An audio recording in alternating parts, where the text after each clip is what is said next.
नमस्कार मेरे प्यारे मित्रों। शौर्य रस स्तंभ भारतीय धर्म, संस्कृति एवं अध्यात्म एवं दर्शन, सामाजिक एवं धार्मिक परंपरा है। वैसे थोड़े मैं कड़वे लेता हूँ कि यहाँ पर आज भी मनुस्मृति ग्रंथ को संविधान माना जाता है। एक ज्ञाति दूसरे ज्ञाति को अपने से नीचा समझती है। परमात्मा ने केवल मनुष्य बनाया, जातियां हमने बनाई। एक बच्चा पैदा होता है एक माँ के गर्भ से, अब उसे वो पता नहीं कि वो ब्राह्मण है, क्षत्रिय है, वैश्य है, शूद्र है। बाहर आने के बाद उसे बताया जाता है आप ब्राह्मण हो, आप क्षत्रिय हो, आप वैश्य हो, शूद्र हो। किसी के ललाट पे यह नहीं लिखा होता कि आप ब्राह्मण, क्षत्रिय, वैश्य, शूद्र। कोई चिन्ह लगा करो, चोटी रखना, दिखावा करना पड़ता है। बाकी आपका शरीर में कोई भी चिन्ह परमात्मा ये नहीं देता कि आप ब्राह्मण हो, क्षत्रिय हो, वैश्य हो, शूद्र। परमात्मा एक ज्ञाति बनाए, नर और नारी केवल मनुष्य बनाए, जातियां हमने बनाए।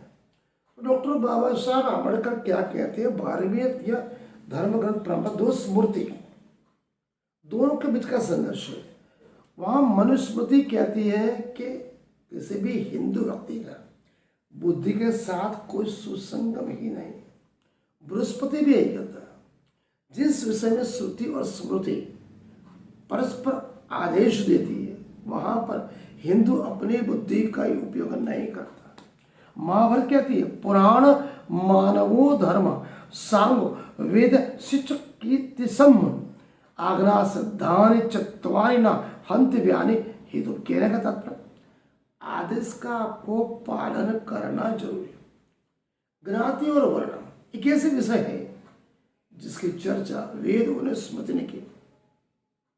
बुद्धि की अगर बात आए तो हिंदू कभी भी इस बारे में सोचने की बात करता नहीं। जब तक ज्ञाति का वर्ण के शब्द है तब तक शास्त्रों के जो प्रश्न है, बुनियादी प्रश्न है, किसी भी हिंदू व्यक्ति उसके बारे में कुछ जानना ही नहीं चाहता।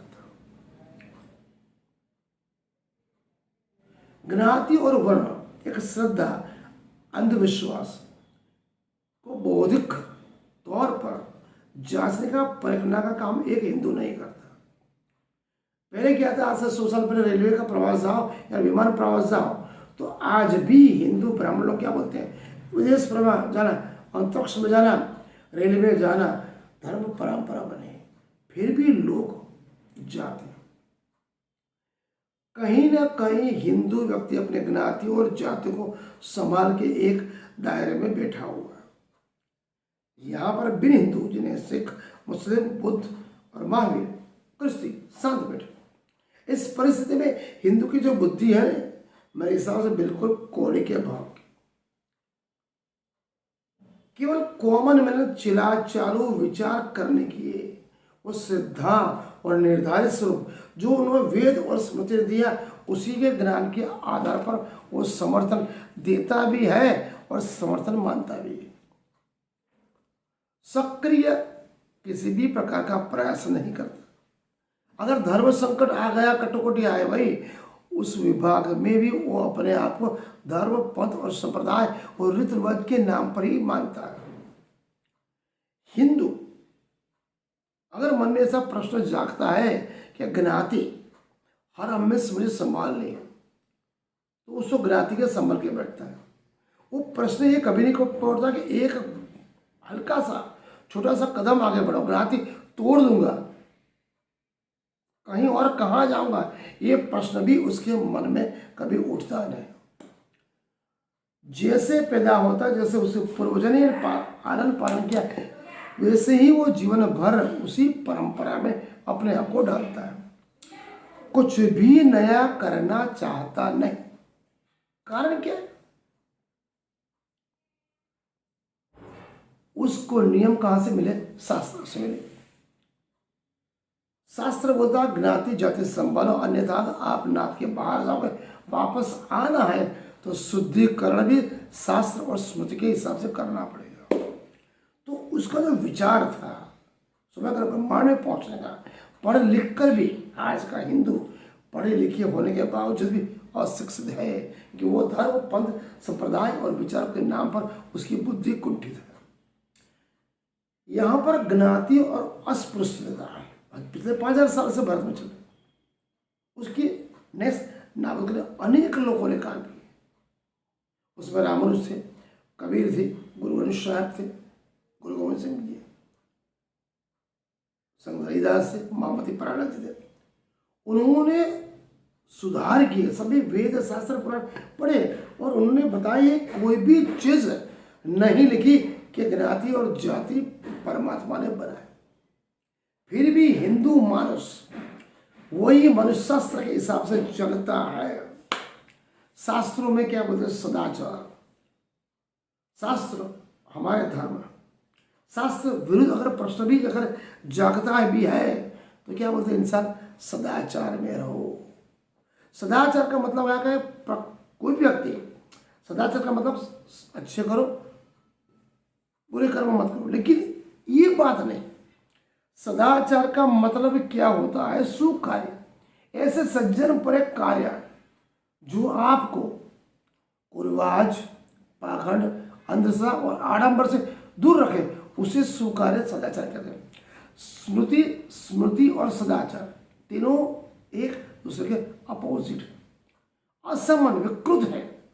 न देव चरित चरित हिंदू शास्त्रों में प्रतिबंधक आज्ञा दी हुए माना हुक्म है। सुधारक जो होगा, चाहे वो कबीर होगा, रामानुज होगा, गुरु नानक देव जी होते, वो बुद्धि और नीति, उनके पास दो शास्त्र है। उन्होंने जीवन गुजारा, कितने ही सुधार किए, जो समझ गए आज और इस आडंबर पाखंड कुरीवजह से बीड़ियों से बाहर निकल गए, आज वो सुखी है। बाकी ये ज्ञाति और जाति, धर्म, पंथ, परंपराएं की दीवार इतनी मजबूत है, अगर कोई तोड़ना भी चाहे तो वो तोड़ नहीं सकता। ये वहां बुद्धि भी नहीं है, नीति भी नहीं है। और ये दीवार के अंदर राज किसका है? अपने आप को बुद्धेव कहने वाले ब्राह्मणों का। सैनिक भी वो, सेनापति भी वो, प्रॉब्लम खड़ा करने वाले भी वो, प्रॉब्लम को सुलझाने वाले भी हो, बौद्धिक वर्ग भी हो। और ये बौद्धिक वर्ग अपनी मातृभूमि ब्राह्मण भूमि के लिए ऐसा सैन्य खड़ा किया। हर गली, हर नुक्कड़, हर गांव, हर शहर में, हर आधे किलोमीटर में 5 मंदिर आपको मिलेंगे। आपको देवी देवता के नाम पर वो डराते हैं, पूजा पाठ के नाम पर डराते हैं। बच्चा पैदा हुआ तो ब्राह्मण, नामकरण तो ब्राह्मण, बच्चे का स्कूल तो ब्राह्मण, घर का वास्तु तो ब्राह्मण, बच्चे की शादी तो ब्राह्मण, इंसान मर गया तो ब्राह्मण। मतलब कहीं न कहीं बिना हाथ पैर हिलाए, केवल जीभ से सभी गलत चीज को बता के पैसा अर्जित करना, निजी महत्वाकांक्षा और महत्ता पूरी करना। तो बुद्धि और नीति वो अपने पा सकते हैं, किसी और को देना चाहते नहीं। इसलिए तो ज्ञाति को बंधनों तोड़ना नहीं चाहते। इसलिए हिंदू में ज्ञाति में अशक्य है, ये इसको टूटना। जिस दिन आपने अंतर ज्ञाति लगना, अंतर भोजन, ज्ञाति परंपरा तोड़ दी, उसको सदियों लग जाए, तो आपकी बुद्धि और नीति शास्त्र चलाना पड़ेगा। आपको जितने भी वेद, शास्त्र, पुराण, संहिता है, उसको आपको खड्डे में डालना पड़ेगा। सही चीज जो बताते हैं धर्म ग्रंथ, जहां पर मानवता हो, प्रेम हो, स्नेह हो, दया हो, करुणा हो, जहां पर रीति नीति के नाम पर, जात पात के नाम पर, छुआछूत के नाम पर भेदभाव न हो, वही धर्म, वही पंथ, वही संप्रदाय, वही विचारधारा सर्वश्रेष्ठ है। बाकी सब काल के करते में उसको खड्डे में डाल दो, ऐसा मैं बोलता हूं। तो श्रुति और स्मृति का अगर आप जब तक विनाश नहीं करोगे, आपका हृदय मन से पकड़ना, समझना। अगर आप पढ़े लिखे हो तो समझना कि आपको क्या करना है। आप पढ़े लिखे हो, समग्र ब्रह्मांड दुनिया में मानव मात्र एक समान है, परमात्मा कहता है, सभी धर्म कहते हैं, लेकिन वो बताना नहीं चाहते। वो जानते अगर बता दिया तो हमारी दुकान कहाँ से चलेगी। ये दुकान के बड़े दलाल हैं, व्यापार करने बैठे हैं, मुफ्त की रोटी मिल रही, खाना पीना मिल रहा है, मान सम्मान वो सब कुछ मिल रहा है। केवल 2000 श्लोक बोल से कपड़े तो पहनने बर्बाद होती। आपका पैदा होना और मृत्यु होने पे भी उसका अधिकार है, आपका शादी ब्याह पे भी उसका अधिकार है, आपकी हर एक चीज जीवन की कुछ शुभ हो या अशुभ उसमें उसका अधिकार है। तो उसकी बुद्धि कितनी पावरफुल है आपको समझना पड़ेगा।